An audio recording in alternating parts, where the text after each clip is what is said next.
And that all came about because I'd gone to a couple of things with a friend and I thought, I could do this and I could do this better. Do you know what? If I hadn't had him, I probably would have stopped doing what I'm doing when Archie died. I've said it before that I think London can be a lonely place. Hi, Gaynor. Hi. Now, this has been a long time coming, hasn't it? Yeah, absolutely. Welcome to the Dog Mum podcast. Thank you. How are you and Nacho today? Yeah, great today. Good. Not drenched in the rain? Just a little bit. It just got us right in the last 5 minutes walking over. Tiny bit. He looks nice and dry now. Yeah, he dries quickly. That's one of the natures of the breed. Their coat dries really quickly. Already an interesting fact. Yeah, there you go. So we've known each other now in the kind of dog industry for around 7 years. Yeah. But it occurred to me, I don't know anything about you. Oh. So I'm really happy that we're about to have this conversation. So Gaynor, how did dogs become part of your life? I've always loved dogs. I didn't have them growing up because my mum didn't like them. So as soon as I became an adult, I was determined I was going to get my own dog. And literally the day I turned 21, I went out and got my first dog, West Highland Terrier. And then had another West Highland Terrier. But then making dogs a bigger part of life, as in business, didn't come until when I turned 40. So I had a corporate career up to then. And just before I turned 40, I thought I want a change of life, change of scene. So I retrained as a dog groomer. Okay. So let's go back a tiny bit because I'm very intrigued here. So what was your corporate life? What did you do? It was mostly sort of HR, recruitment, some sales. I had some sales jobs. Worked in the electricity industry as like a relationship manager, so client relationships.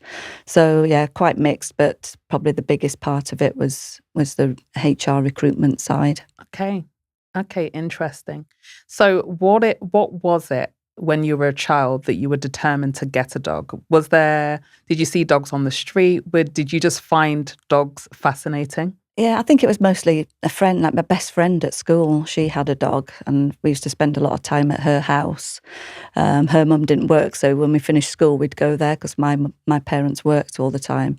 So I'd go there till mum and dad came home from work. So I spent a lot of time with her dog and he was a little terrier. So I think that's where the terrier love started and I've only had terriers since. Isn't that interesting that your friend's dog actually had such an impact on you? Absolutely. Now, I mean, if you could say something to that dog, what was the dog's name? Oh, that's a good question, actually. I can remember she had a cat and a dog. I can't remember the dog's name now. It was a girl.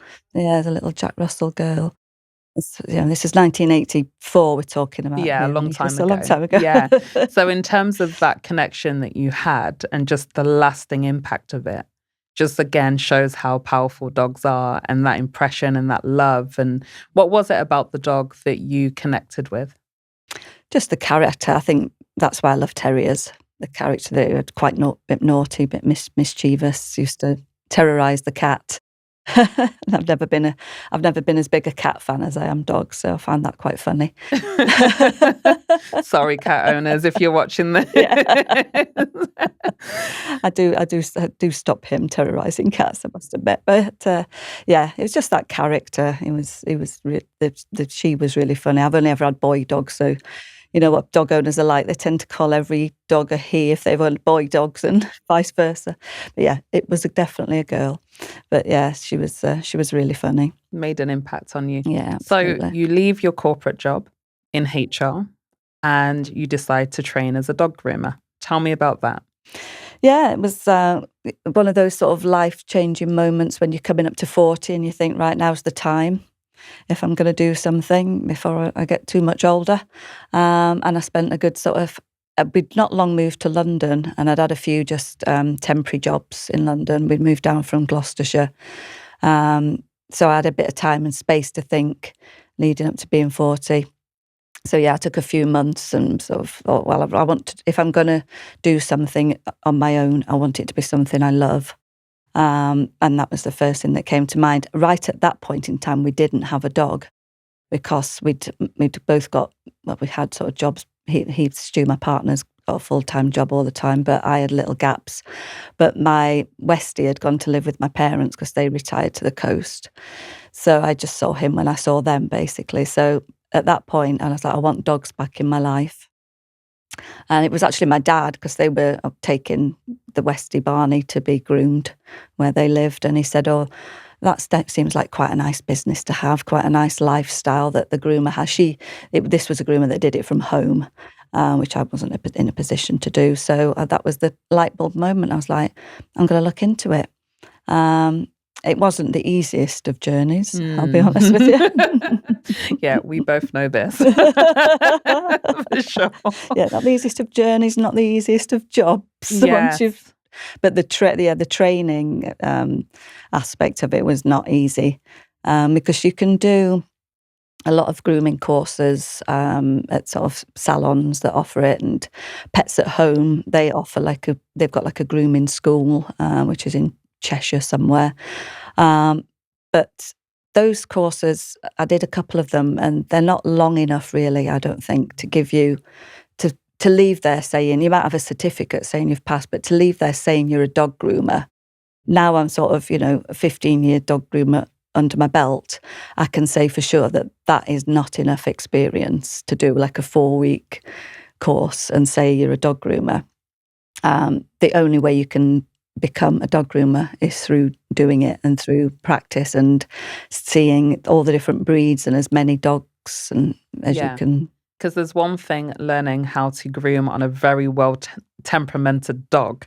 But, when you're grooming dogs, there's dogs that are not well-behaved all the time, or scared and anxious. And so, they always, I guess, bring the model dog for you to actually learn on. They do, yeah. But they should bring a few naughty ones in there to give you the real reality. Yeah, it's a bit of a shock to the system, I think, after that. After doing the course, like you say, they pick their clients' dogs that they know are really good, and then you get your first dog that's not. I mean, to be honest, it is mostly fear.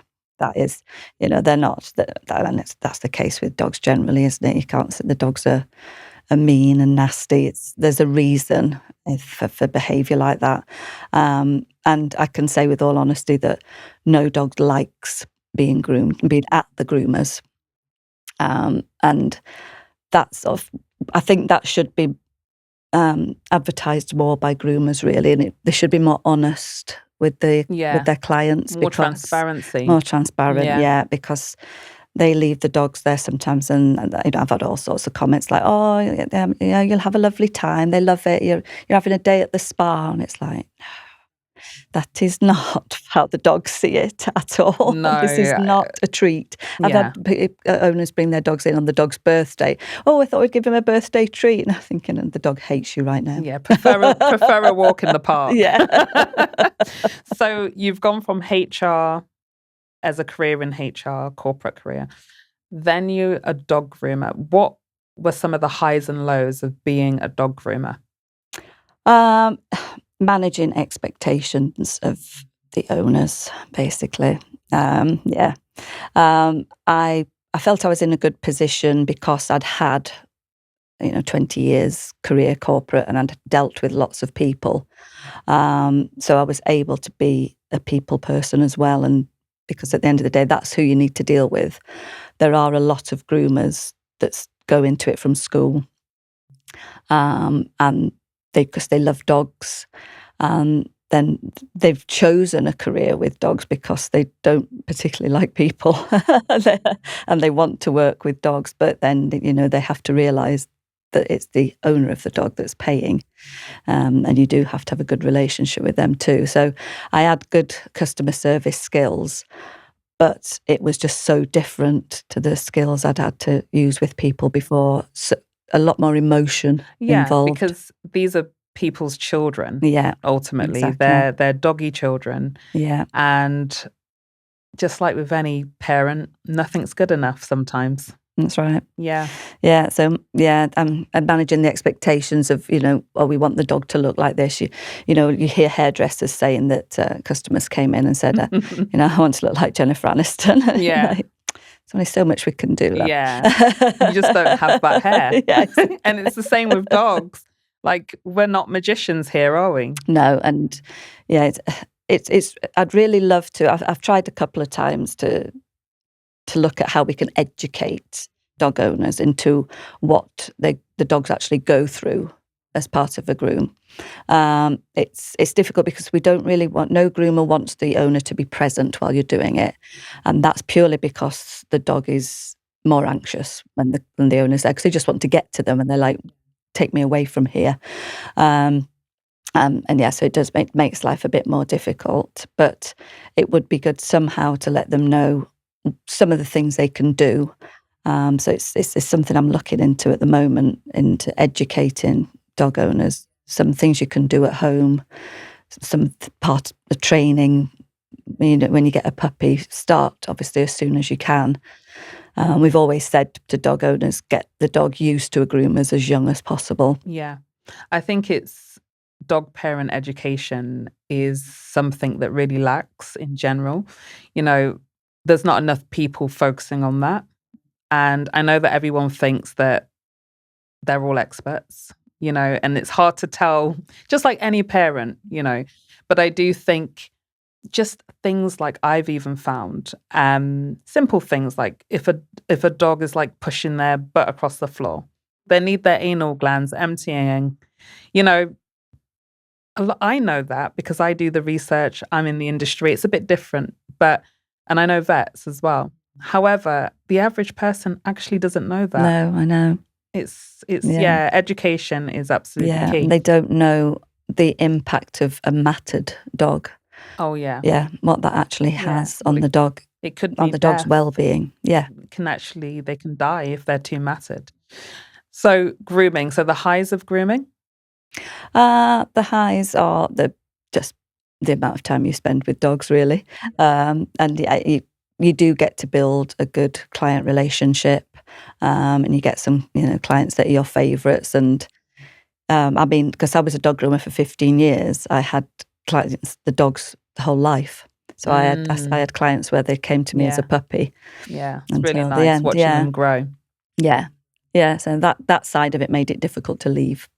Yeah, because again, now you're emotionally attached to all the dogs as well. Right. And then you're thinking, well, who else is going to look after who's them going to look after them the same? Yeah, because there's a lot of horror stories in that industry. Yes. For another episode, because I want to talk about Woofabout and all that you're doing in the community building space. Yes. Doing some wonderful things. So you're a dog groomer and then you decide to leave. What was the reason, and then what did you go into? The reason was bad back. So I actually had dog grooming premises in Putney for 5 years. I left. The reason for leaving that was the cost of renting the property.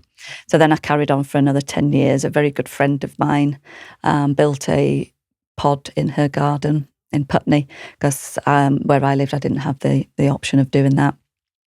And it was just across from where my shop used to be. She was actually my first ever customer in the shop. Yeah, so she's been a friend ever since. And I did that for another 10 years from there. My thinking had been when I closed the shop that I was going to look into something different. But, life just got in the way and carried on. And it is a good job. It's well paid, especially if you haven't got the overheads. And like I say, I'd got these clients that I didn't want to walk away from.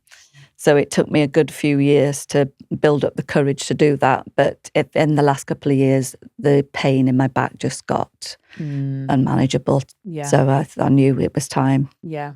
Okay. And then what happened next? I'd started preparing for that. Right. Okay. So I didn't actually stop grooming until 23. Yeah. So coming up 3 years. So as you know, I started in the dog events world in 2019, because that's when we first met.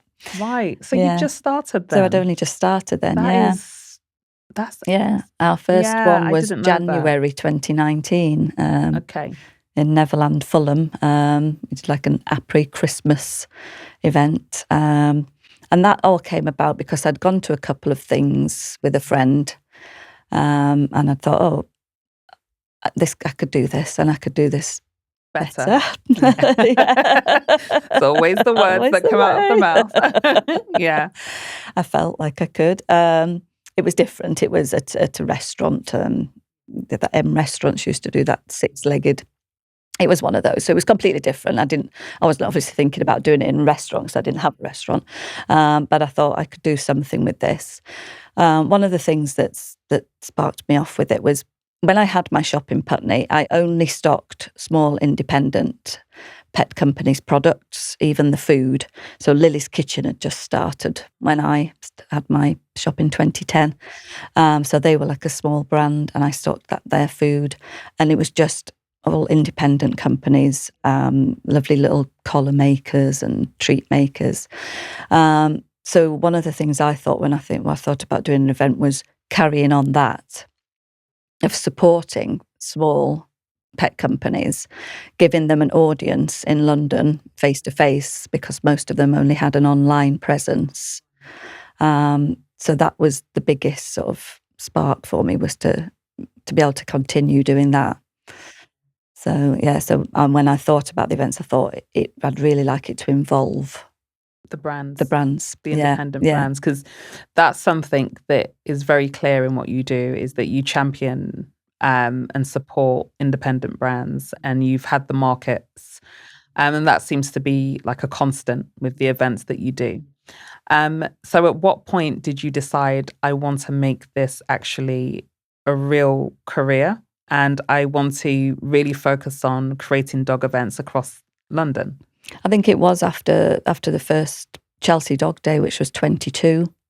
So that's when I was like, right, I'm definitely retiring from grooming. That's when I started just sort of running it down, and just kept a few sort of clients until I finally got get the good ones. Yeah. Well, the beauty of when I left the shop and I didn't have the overheads was I could choose just to have the good ones then. That makes a massive difference, doesn't it? And it was mostly the good owners that I chose, not the dogs. So you've done your first winter event. So was it a Christmas event? There was an après-Christmas, we called it, because the place was like, they did it out like a ski resort. Yeah. So you did that event, and then I remember you having a Instagram page. Yes. So tell me a little bit more about that and how that came about. This all started when I had my previous Norfolk Terrier, Archie. So it started a page for him, and really it was on the back of that I started another one for the events side. I can't remember now if I just had Archies to start with and started promoting events on there. I think so. I think I did. I think that's what I remember. Yeah. So I started promoting them on there, and I'd not done anything with Instagram. I didn't even have a personal Instagram at that point. I had a Facebook. I didn't have an Instagram at all. But I think I'd gone to something like Instagram Dogs of London. Something, there was this event somewhere in central London that I'd gone to, and I met all these dogs and I looked them all up, and I was like, oh my God, look at this dog. It's got 16,000 followers. Yeah. Great. This is crazy. So I was like, this looks like the platform for me to start promoting the event, because that's where I saw this said event in London. So I thought, this seems to be the platform. And yeah, that first one, there was no market at that first event. It was just like a social. But I got a couple of brands involved, like someone came to talk about raw food, charity, the Dogs on the Streets, Dots charity came to talk. Yeah. So we had bits like that, and a food company provided some food and treats. But yeah, there was no actual market at that one. But when I put that out there, I was just like, is anyone actually going to come? Is anyone going to see this? Yeah. It was really quite scary. Well, I would say around that time, the appetite for dog events, and I don't think it will ever change. No. The appetite for dog events is huge. Yes, it was. And I think that was almost like a boomy time. Yeah, it was. There was a lot of events going on, people popping out. I think that's how we would have met. Yeah. Because at that time, I think we just maybe launched London Dog Week. Yeah. On the Joe Good show, you were in just before us, and you came out. Yeah. So it's interesting. It was the same year. Yeah. It was 2019, yeah. And I think also that was a time where just establishments, restaurants, places across London were starting to understand the power of dogs and the spend around dogs. And if you allow people to come in then they'll be loyal. Embracing people's dogs is the thing that dog owners love. And they're not as messy as kids at the table. No. Let's be honest. Absolutely. Sorry, kids. They'll clear up the kids' mess, in fact. Exactly. Yeah, they're like a little vacuum. He cleans the floor, yeah. So what do you think the reason why the appetite is so high for dog events in London, but in the whole of the UK? Yeah, I mean, it is predominantly London, I think. I think some of the other cities are coming around to it. But we've done some research, we've been asking around places about events, and there isn't as much of an appetite, certainly outside of cities. I mean, it's stepped up a level. I think the appetite then, back in 2019, was just because it was something new. It stepped up a level after COVID because the dog ownership just went through the roof. And the dog owners were different, because your sort of millennials and your working professionals could now have a dog because they were working from home, and these people wanted to do more things. So I've heard a term recently called dinkwad, which is dual income, no kids with a dog. Oh, that's been me for years. So there's this whole sector now of people that are looking to do things with their dog and spend money on their dog. So that's where the appetite is from post-COVID. I mean, obviously, the pandemic did a bit of a number on us in terms of events. So, yeah, we just sort of, we did London Dog Week and we just got going, hadn't we? Yeah. And then wallop, 2020. Yeah, well, COVID did a number on a lot of things. Yeah. But, I'm keeping away from that word for now because I don't want to manifest it back into the world. So how long from your first event to now doing Woofabout and creating Woofabout did that take? Because I feel like that was quite a journey. It was, yeah. And just kind of transitions, ups and downs that you've kind of experienced throughout that? Because I know that the path is not easy. It's not.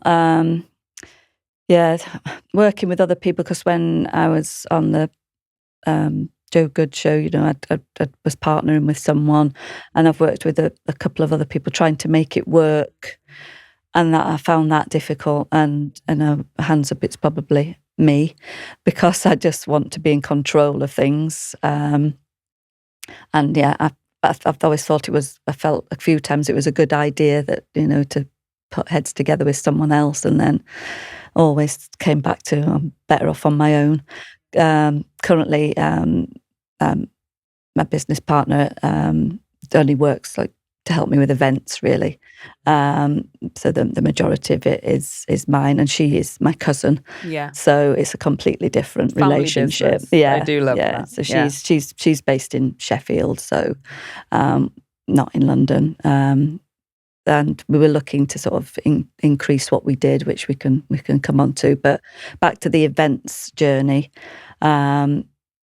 finding places, obviously, that wanted to do it, to host it. Initially, I was paying to hire places to put the markets on. So paying a church hall in Chelsea was our very first market in the summer of 2019. And then we did a Christmas one at St Martin in the Fields, had to pay quite a lot of money to hire that. And, it's all well and good wanting to support the small companies, but I don't want to work for nothing. I needed to make some money out of it as well. But I also didn't want to have to charge them loads. So when you're having to pay a venue hire fee, you've got to cover that cost to start with. Yeah. So the transition really was then after the pandemic, when we approached Chelsea, Cadogan Estates, about doing Chelsea Dog Day.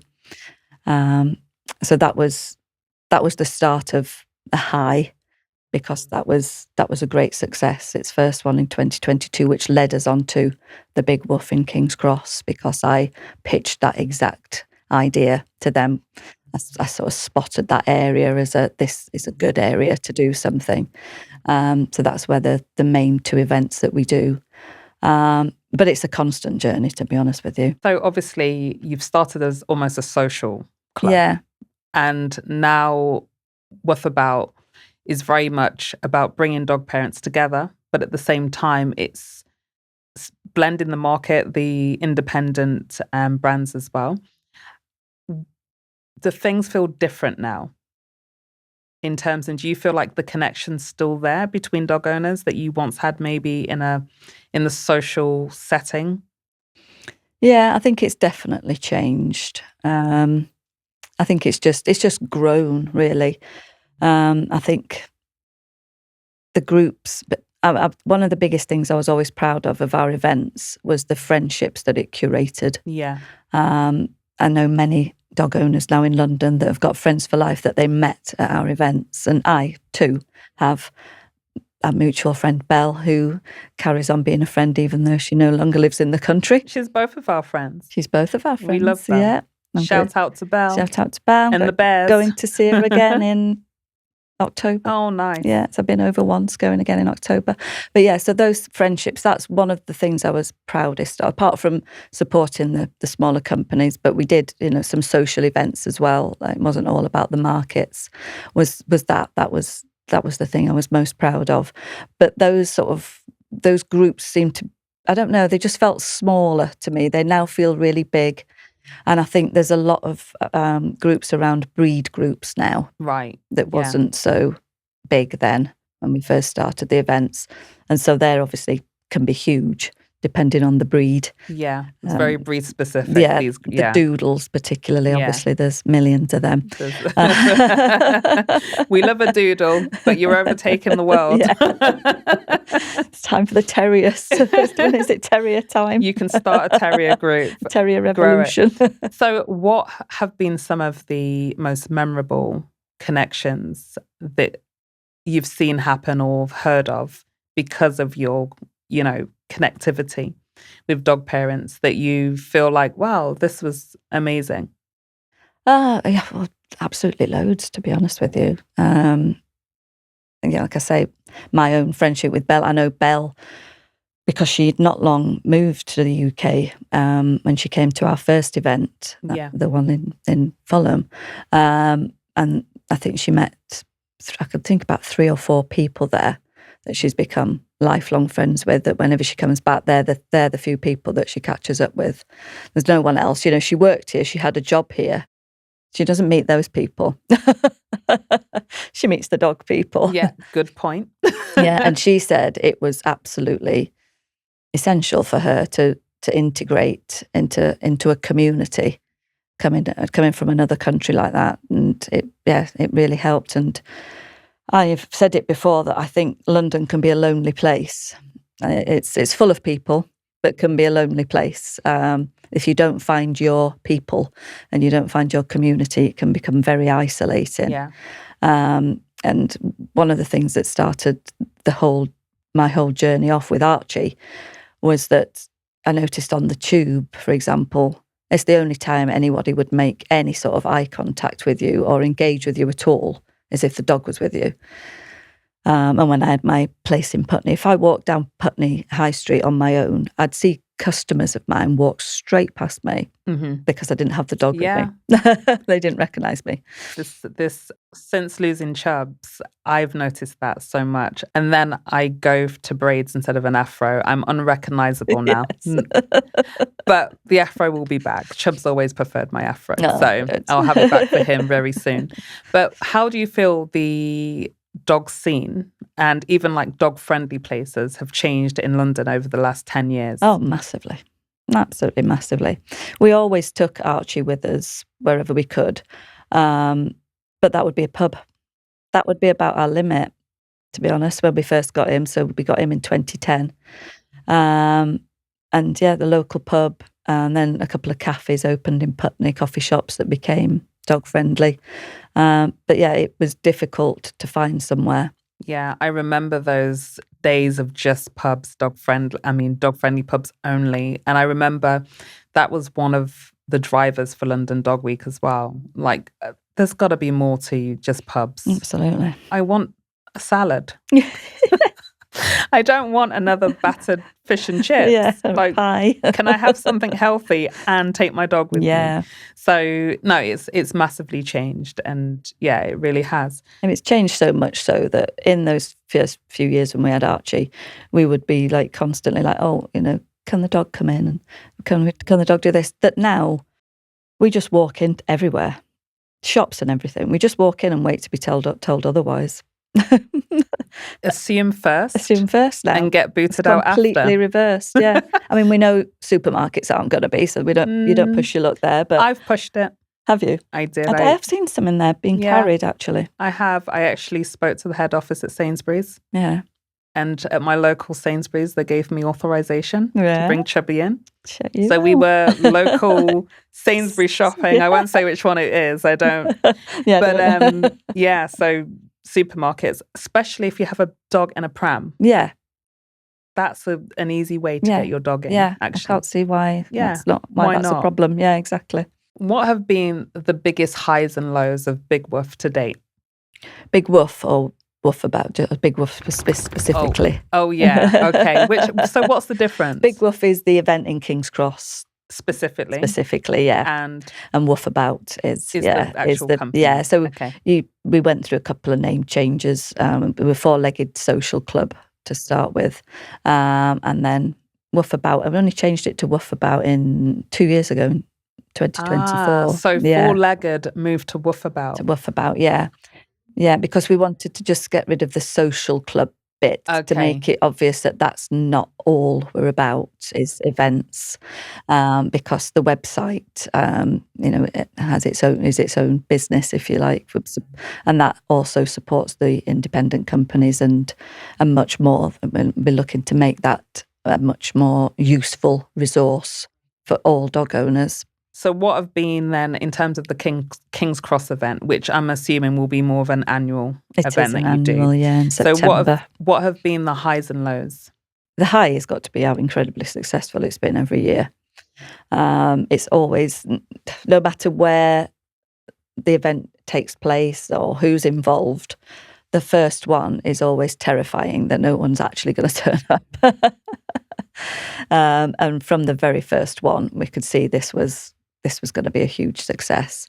So it's been adapted as the years have gone by. This will be year 4 for that event this September. And has it always been at King's Cross for the last 4 years? Yeah. Okay. Yeah. That's gone past really quickly, isn't it? It's crazy, isn't it? Yeah.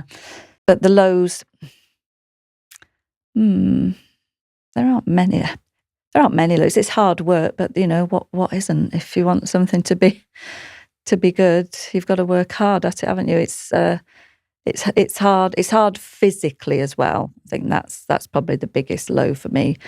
Getting on a bit now. Actually, you were there last year. You saw me running around, and I'll speak to you some other time. That's what I'm like with everyone. But there's a lot of running around actually on the event, and the bigger the space is that you host the event, and that's massive, the more running around you got to do, because you'll have someone wants to speak to you at this end of Cold Drop Yard 1 minute and all the way through to the other end of it the next minute. Yeah, literally. I was going to get a scooter. Yeah, like Tintin with your dog running around King's Cross. So building a dog community is no easy task, just like every single community that you build. So how do you feel that has changed or evolved you as a person as you've built these communities? Oh yeah, hugely. It's had a huge impact on me. Yeah, it just. I mean, I have been dealing with people obviously in all my sort of careers through the years, so I obviously know how different people can be. But it's that relationship with the dog, and that and I mean, I nearly cry every Big Woof at some point, because I'll see that one thing, that little like the dog, like a dog sound bathing that we have there, or the dog massage, and I'll be there videoing it for content, and then just see this dog owner and their dog doing, just stroking it, just relaxing, and I'm just, it just brings a tear to my eye, honestly. That connection. That connection, yeah. And I don't know if you saw any of that dog dancing that we did at the Big Woof last year. So a couple of girls came over from France that are big in the dog dancing world. And again... I love that, big in the dog dancing world. I mean, there should be like... there should be like... strictly for dogs. Yeah. We should. Why not? And again, that connection to be able to, these dogs are so highly trained, but they're not machines. They're not trained like machines. They're trained because of that connection with that person. And because, that dog is just looking at her the whole time, waiting for the next instruction, and will just do anything for her. And again, while I was videoing that, I was almost crying. Yeah. I was just having these moments all the time. Trust, isn't yeah, it? and it's the trust. Yeah, the incredible amount of trust that these guys put in us. I know, but that we put in them as well. And then is betrayed by the awful people out there in the dog rescue world. But that's another topic for you. So, how do you stay calm and balanced and motivated when things get hard? Because, okay, let's take dogs away. You're ultimately an event organizer. And somebody like me who has been an event organizer in a different sector for over 15 years now, I know it's tough. It's really hard. And you're dealing with more of a B2C market. And I know the challenges that come with that as well. So how do you keep yourself from saying, oh, I can't deal with this anymore? There have been moments. Because, we're B2B and B2C. And then you've got the client, as in King's Cross Estates, who are the venue. So that's the biggest challenge, is the amount of balls you've got to keep up in the air, the amount of relationships you're juggling, and you're putting on an event so you want to make it good for the customer, the dog owners. So you want to put everything amazing that your budget will allow for them to come, and for it to not cost them much as well. We like to do it free if possible, but that's another topic. And then managing the expectations of the traders. These are small business owners.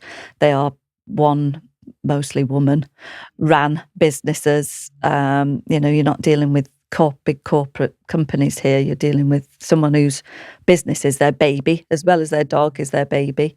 And then you're dealing with the side of the things we have to deal with King's Cross Estates, and the health and safety requirements, and the equipment, the rams. Gotta get your rams, everybody.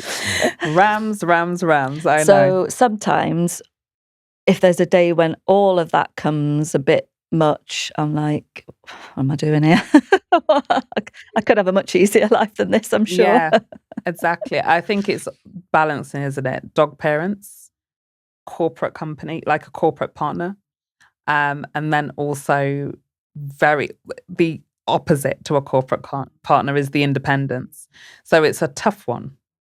And is it true? You can't make everyone happy? You can't make everyone happy, and I find that difficult to accept, I must admit. And this is where I've often wanted a business partner that could maybe be the opposite to me. And it's just having someone to put, my partner, he doesn't want to hear about it most of the time. And I'll be like, oh, what do you think to this? And he's like, oh, I don't know, it's up to you. I'm like, well, that wasn't helpful. So someone you can sort of share ideas with, but kind of ground me a bit in saying, stop trying to make everyone, do your best. You will never, we could have 40 traders at an event. 37 of them will have a fantastic time. 3 of them won't. And that's all I can think about, that 3 of them didn't. Like, what went wrong? What could I do? What did we do wrong there? And when it comes to an event, it's our job to get people there that are looking to spend money.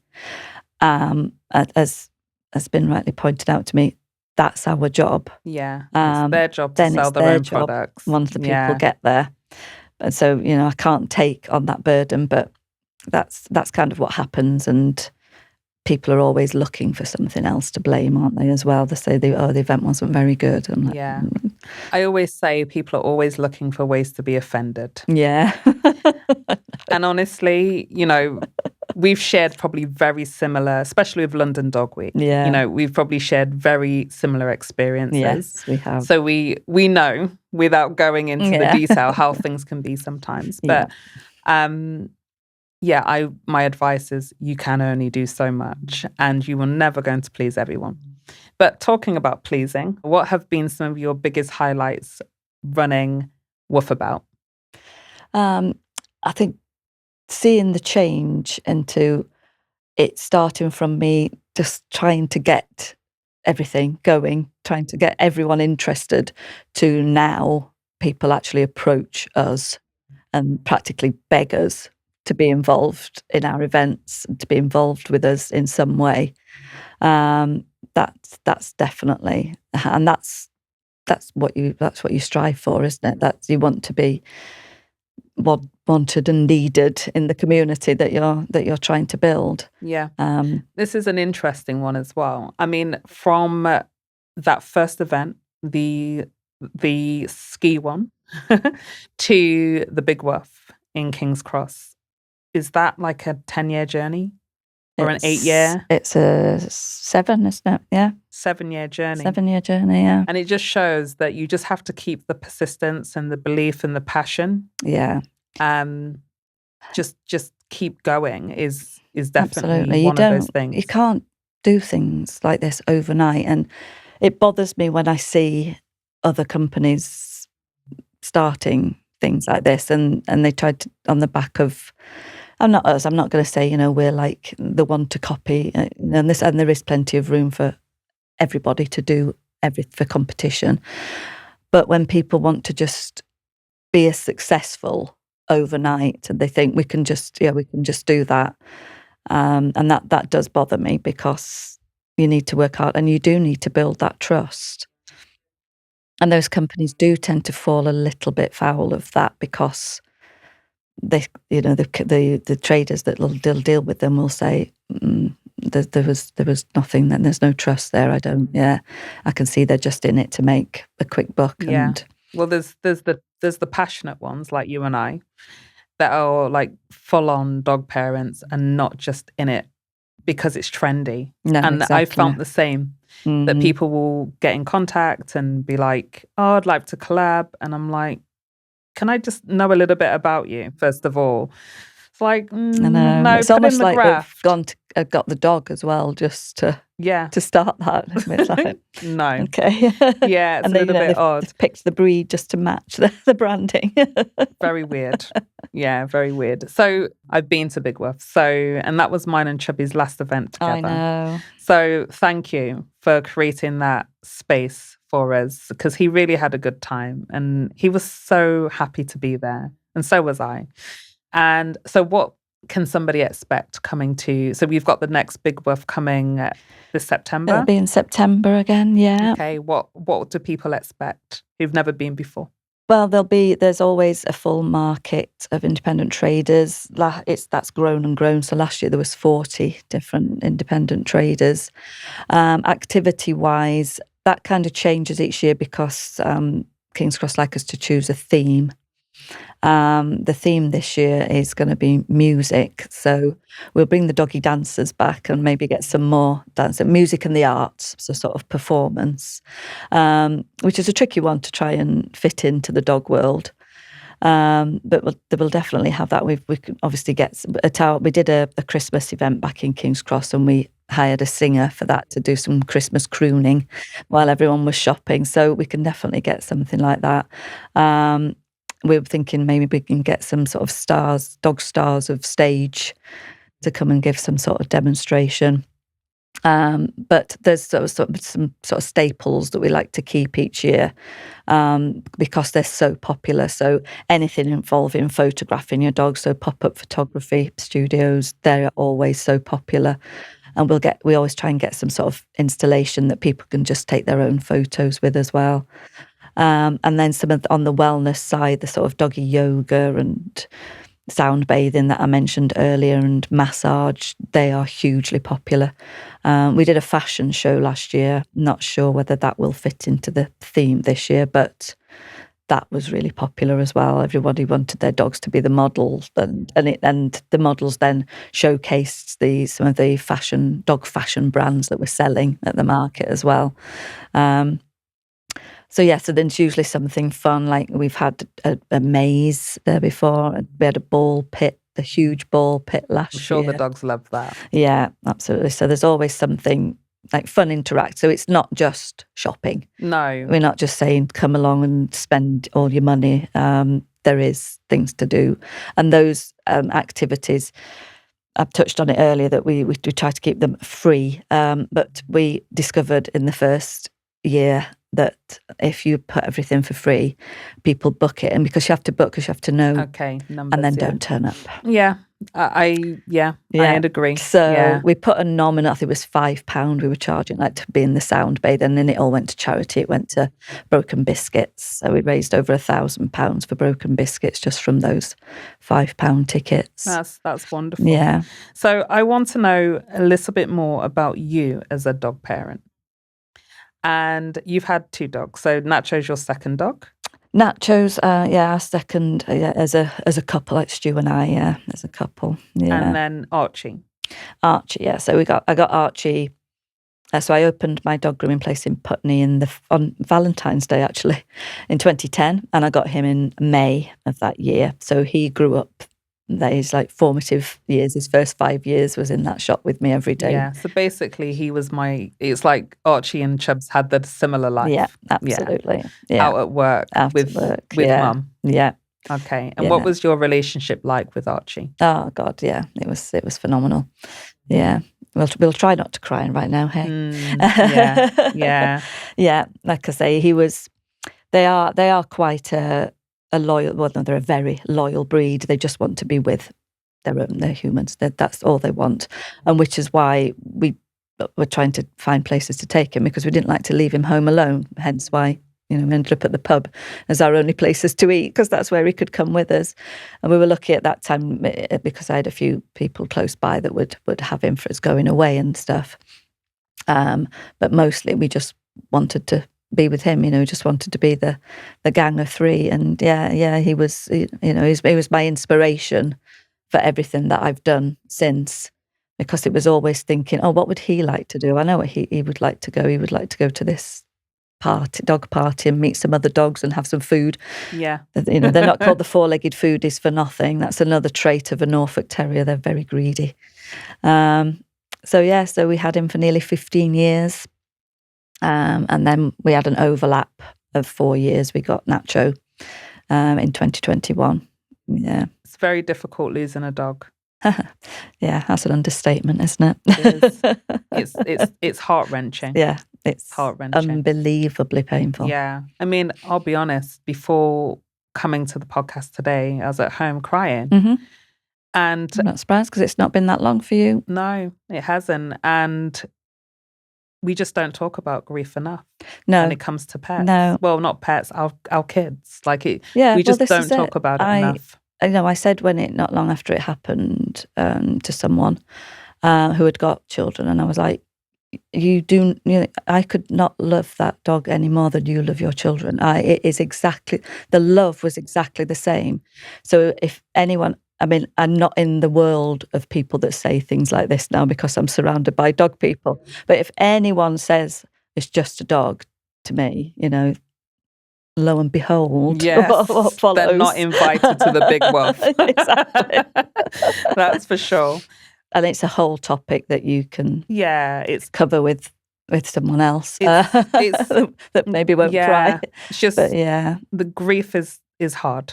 And it's and when the dog is a big part of the business, like Chubbs was for you, Archie was for me, that's even puts another level on, doesn't it? Because it's like, if I hadn't had him, I probably would have stopped doing what I'm doing when Archie died. I wrestled with that. Because I'd have been like, what's the point? Yeah.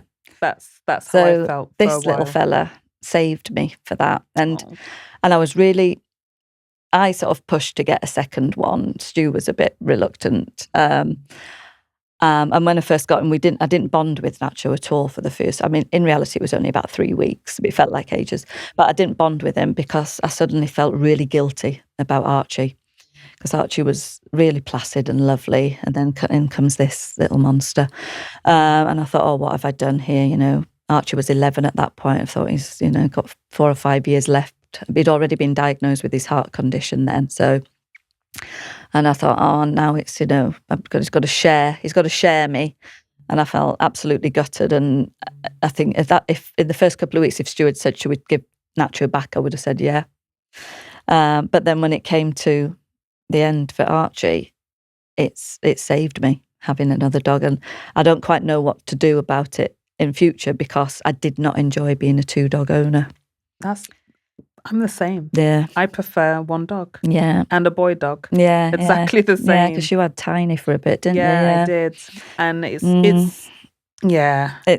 not for me. It stresses me out, and it makes me a person that I don't like, because I'm stressed with them all the time. It's a lot. Yeah. Hands up to those that have got multiple dogs. But I like to give all my attention to 1. Yeah. And all my love to 1. So, and he is a 1-dog. Yeah. He constantly used to attack Archie. You know, you'd think it'd be the other way around, wouldn't you? The older dog attacking but no, he did not want Archie in the family. So I've got a few questions, some fun questions for you now. So we're changing the mood. Yeah. Changing the mood. So if you could take your dog, or Nacho, if you could take Nacho anywhere in the world, where would it be and why? Oh, wow. I think it'd be America, so we could go and see his Auntie Belle. And I'd like to be able to afford a seat on that Bark Air, or whatever it's called. Oh yeah. So yeah. So when I make my first million at Woofabout, or win, that's what we'll be spending some of the money on. Okay. So who else in the dog world do you admire? Because one thing I would say that I've definitely seen in the dog space, it's not a very collaborative space, is it? No, unfortunately, it's not, is it? No, and that actually upsets me, because I feel like it could be a lot more inclusive. People could be making a lot more money together, you know. But who do you admire? What events? Not events particularly, but who do you admire, and you know, and why? I do admire Teresa from the Dog Vine, because she had the blog before. You know, she was a bit of inspiration on the blog website side, and it sort of made me realise that you can, you know, make a blog out of going places with your dog. And so yeah, I definitely admire her, and I just admire anyone that's brave enough to start a pet business, like in this current climate, to be honest. Or at all, because it's not the norm, is it? Yeah, exactly. And what wisdom would you like to leave or share with fellow dog parents about being a dog parent yourself? It's not easy. It's not all fun and games. You've got to put the work in with anything. You know, you can't just get a dog and think, oh, you know, he'll fit in with us, he'll do everything that we want to do. That might not be the case. You know, you might be someone like us that likes to dine out all the time, but your dog might not like to go with you. Yeah, good point. So, you know, you do have to be flexible, or find a way, you know, to make it something that they like. Find, you know, what it is exactly they don't like about the experience and make it. And I think there's just a little bit too much, probably sometimes, of people forcing their dogs to do things that they don't want to do. And yeah, I mean, it's lovely that they're not left home alone all day like they used to be when I was a kid. People just went to work and the dog was just at home all day. And it's lovely that there's not so much of that anymore. But that then does mean that you're sort of taking them, and sometimes, you know, they don't like you. I can see dogs on public transport. Archie absolutely hated it. And as soon as he reached an age where I thought he's too old now to have him doing something he hated, we stopped.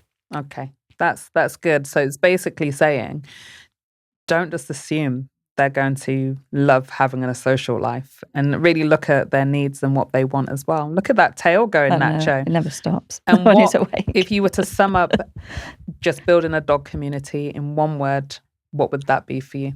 One word.